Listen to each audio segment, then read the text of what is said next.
kusoo dhawow qaraaxa tiyub fadlan subscribe dheh waxaad ka helaysaa macluumaadkii ugu dambeeyay kubadda cagta iyo sheekooyin kale. Manchester United iyo Liverpool ayaa caaw ku kulmi doona tartanka loo yaqaano ICC Cup International Champions Cup ciyaar soo gali doonta 6 saac iyo 5 daqiiqo xilliga saqda dhexe caaba.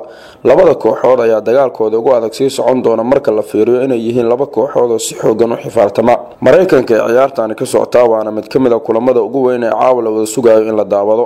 United waxaa ka maqan Antonio Martial oo arrimo qoyseed kaga tagay kooxda kubadda cagta Manchester United maadaama uu canug u dhashay, wuxuuna ka mid ahaa ciyaartooyda Manchester ee diyaar garowga ugu horeeya galay sanadkan maadaama uu seegay koobka adduunka. Waxaa laga yaabaa United inay ku soo gasho Romero, Valencia, Smalling, Eric Bailly, Luke Shaw, Herrera, McTominay, Barrera, Mata, Gomez iyo Alexis Sanchez.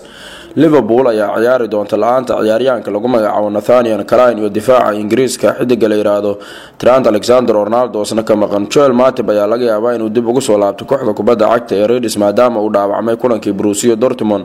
Naby Keita ayaa laga saaray liiska kadib markii dhibaato soo gaartay ciyaaryahankan, balse kooxda kubadda cagta Liverpool ayaa rajeynaysa xidigan inaysan halis gelin. Liverpool waxaa laga yaabaa inay kusoo gasho goolaha la yiraahdo Kelleher, Gomez, Van Dijk, xidiga la yiraahdo Joel Matip, Robinson, Fabinho, ciyaaryahan Woodburn, Milner, Solanke, Sturridge iyo Lallana.